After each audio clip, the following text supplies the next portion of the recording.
Bonsoir à vous tous et merci d'être en notre compagnie. C'est le programme du soir sur New World Info, le décryptage de l'actualité. Pour débuter, nous prenons la direction de l'Afrique du Sud où Cyril Ramaphosa a remporté une nouvelle bataille.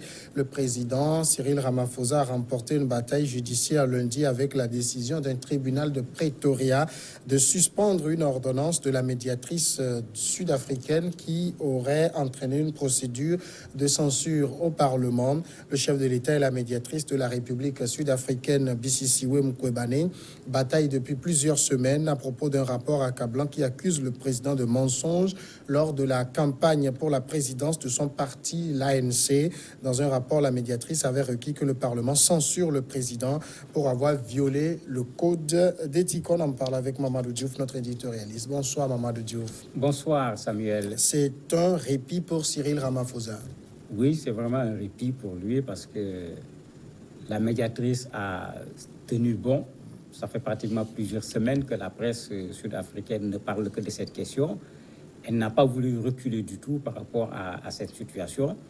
Et il faut rappeler que c'est l'opposition qui l'avait saisi par rapport à cette question quand le président lui-même est revenu sur ce qu'il avait dit devant le Parlement. Donc c'est vraiment un répit parce qu'il ne faut pas qu'on oublie que derrière cette question, il se cache un problème de corruption éventuelle. Alors que le président Ramaphosa avait fait sa campagne pour les présidentielles, sa campagne pour la présidence au niveau de l'ANC, puisque c'est ça qui aboutissait sur la présidence au niveau de l'Afrique du Sud avec le vote du Parlement. Il avait fait toute sa campagne en utilisant pratiquement la lutte contre la corruption comme étant son cheval de bataille. Donc, ils doivent pousser certainement un ouf de soulagement, mais attendons de voir est-ce que la dame va déposer les armes elle aussi.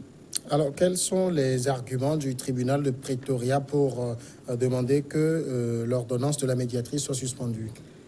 Un des arguments qu'il donne, c'est qu'on reproche à la dame, à un certain moment, quand il y avait un peu ce débat très fort entre elle et le président et les partisans du président, d'avoir fait fuiter des éléments qui sont des éléments confidentiels.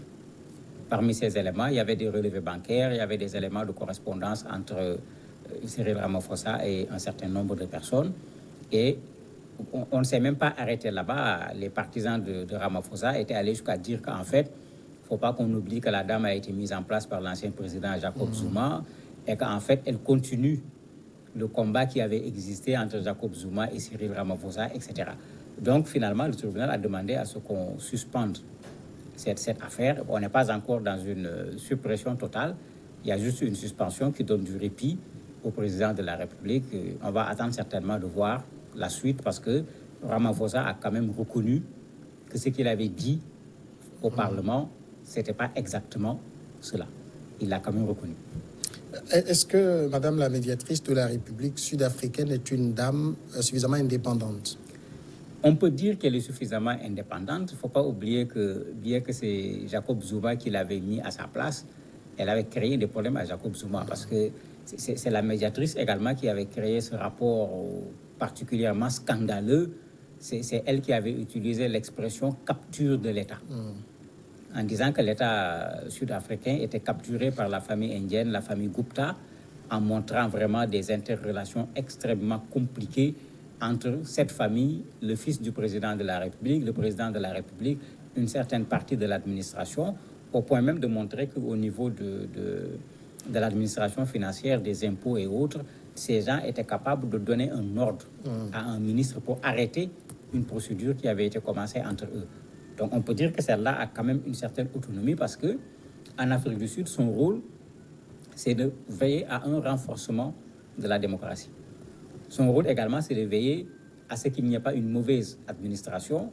Son rôle, c'est de veiller également à ce qu'il n'y ait pas d'abus de pouvoir au niveau de l'État.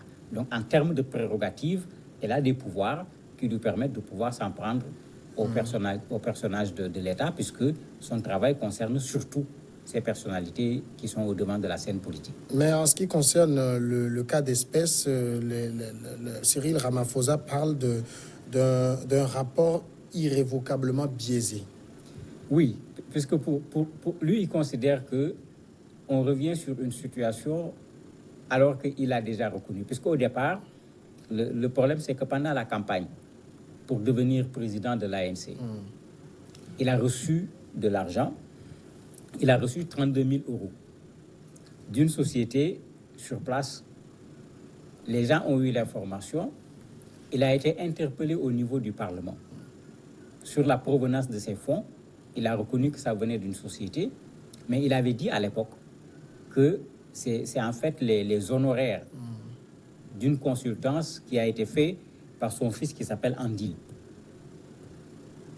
Par la suite, il est revenu pour dire non, c'est en fait des gens qui ont donné un don pour la campagne électorale. Il n'avait pas toutes les informations à l'époque. C'est pourquoi il avait dit que c'était l'honoraire de son fils. Il l'a confondu avec d'autres éléments. Bon, ça avait paru quand même un peu tiré sur les cheveux comme explication. Et comme je disais au départ, les gens commencent à se poser des questions parce qu'avec Zuma, c'était pratiquement le même système. C'est-à-dire vous avez des sociétés, vous avez des industriels qui financent la campagne, mais le problème, c'est après avoir financé la campagne, on gagne quoi? Et c'est pourquoi il y en a qui posent la question, il y a un journaliste d'ailleurs qui a posé la question en disant mais il faut que Cyril Ramaphosa accepte de publier les noms des personnes ou des entités morales, les entreprises qui ont financé sa campagne et qu'ils disent que pour chaque personne, combien on a donné. Il va plus loin en disant également, il faut qu'on dise en plus de combien on a donné, qui a donné. Après qui a donné, il dit qu'on précise également, est-ce que c'était un don ou bien est-ce que c'était un arrangement? On investit et puis après il y a un retour sur investissement, si on peut l'appeler ainsi. Et si on est dans ce système, comme le décrit ce journaliste, cela veut dire qu'on a changé le président Jacob Zuma, mais le système, il est là, il n'a pratiquement pas bougé. Et ça va être une difficulté en ce moment pour le président Cyril Ramaphosa, parce que depuis qu'il est arrivé, on l'entend parler de lutte contre la corruption, de lutte contre la corruption. Si on le prend la main dans le sac, je me demande qu'est-ce qu'il va dire aux populations sud-africaines. Mais on ne peut pas quand même reprocher à la médiatrice de la République d'être, dans le cas d'espèce, sortie de son rôle. Mais le problème, c'est est-ce que quand on dit qu'elle est sortie de son rôle, c'est peut-être pour ce que j'ai dit tout à l'heure, ces informations qui ont fuité, qu'on lui reproche, mais c'est ça son rôle. Elle doit veiller à la bonne gouvernance. Et c'est pourquoi elle s'est permis de saisir le Parlement pour demander une censure. Parce que pour lui, il y a un code éthique qui est là. Il est venu dire au Parlement quelque chose qui n'est pas vrai.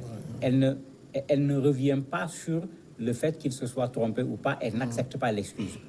D'ailleurs, même le président Ramaphosa se dit prêt à rembourser la somme. Mais elle ne tient pas compte de cela. Elle est là pour la bonne gouvernance et elle considère qu'en matière de bonne gouvernance, il n'est pas normal que quelqu'un qui était le candidat de l'ANC et qui, derrière cette candidature de l'ANC, était le candidat pour les élections présidentielles, puisque c'est ça qui se jouait dans cette candidature au niveau de l'ANC pour devenir président de la République, qu'il soit venu mentir devant le Parlement. Parce que pour elle, c'est un mensonge, c'est exactement ce qu'elle a écrit sur le rapport. Donc pour elle, c'est un problème éthique. Ce n'est pas un problème de quantité d'argent. Ce n'est pas un problème de quelle entreprise. Mais elle trouve que le code éthique n'a pas été respecté par le président et c'est pourquoi elle veut qu'il y ait une sanction contre le président sur ce plan-là. Donc, dans ça, elle est carrément dans son rôle puisqu'elle doit veiller à la bonne gouvernance. Est-ce on peut maintenant parler d'une affaire uniquement entre Ramaphosa et la médiatrice de la République ou bien l'opposition sud-africaine s'en est mêlée? L'opposition s'en est mêlée parce que c'est l'opposition qui a saisi la médiatrice. Et bien sûr, dans nos pays, à chaque fois, c'est comme ça. Dès qu'il y a l'occasion pour l'opposition de pouvoir rendre, j'allais dire, officielle une information qu'on a sur une question de malgouvernance, de détournement, on n'hésite jamais. Quand il y a des organismes de lutte contre la corruption, etc., généralement, vous voyez l'opposition aller les saisir quand on leur dit que sur telle construction de route, sur tel projet, il y a de la corruption. On va bousculer l'autorité qui s'occupe de la lutte contre la corruption pour qu'elle vienne faire des investigations pour que, au-delà des accusations, parce que souvent quand on parle, on répond en disant que c'est une accusation, qu'on sorte des preuves pour qu'on sache s'il y a corruption ou s'il n'y a pas corruption. Et sur ce plan, l'opposition a véritablement joué son rôle. Et au Parlement, ce n'est pas l'opposition qui allait refuser de voter cette censure contre le président de la République, puisque c'est comme si on leur mettait de l'eau au niveau de leur moulin. Ils ne vont vraiment pas dire non, ils vont vraiment accepter. Donc, ils ont joué également leur rôle, mais ici, l'affaire était plus une affaire de la médiatrice contre le président de la République. L'opposition, après avoir saisi la médiatrice, n'avait plus les affaires en main. C'était à la médiatrice de faire son travail, de venir déposer son rapport et de faire une proposition. Et sa proposition, c'était la censure au niveau du Parlement. Est-ce que cette affaire, dans le cas de Cyril Ramaphosa, qui s'est toujours présenté comme M. Clean, celui qui va lutter contre la corruption, ne risque pas d'être l'arbre qui cachera une plus grande forêt? Espérons que ça ne sera pas cela. Parce que si c'est le cas, à la limite, tout ce qu'on a fait comme procès, toutes les procédures, les tentatives de destitution contre le président Jacob Zuma, tout ceci aura servi à quoi? C'est comme si ça n'aura servi à rien du tout.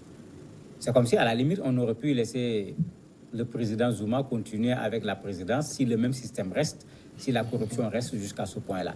Je crois qu'il va devoir faire attention parce que la presse sud-africaine ne l'a pas raté du tout dans cette affaire, bien qu'on n'a pas tous les éléments de cette affaire, puisque, comme d'habitude, il y a des aspects qu'ils ne doivent pas publier, même s'il y en a qui sont sortis au niveau de la presse, ce qui lui a été reproché.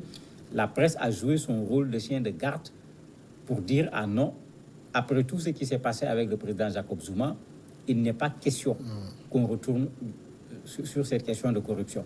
Ils ont même insisté en disant au président Cyril Ramaphosa, si c'est pour faire ça, mais à quoi ça a servi maintenant tout le discours qui a été tenu en termes de lutte contre la corruption, en termes de main propre, etc. Le président lui-même, certainement, doit se poser des questions parce que les médias ne l'ont vraiment pas raté, alors qu'on n'est pas dans une situation de corruption extraordinaire, parce qu'il faut le dire quand même, 32 000 euros par rapport à ce qui se passait avec Jacob Zuma, bon, la mesure n'est vraiment pas la même, mais la dame a raison également, ça pose un problème éthique. Mamadou Diouf, merci d'avoir répondu à nos questions. C'est moi qui vous remercie. Et nous marquons maintenant la pause, elle est très courte et après c'est l'invité.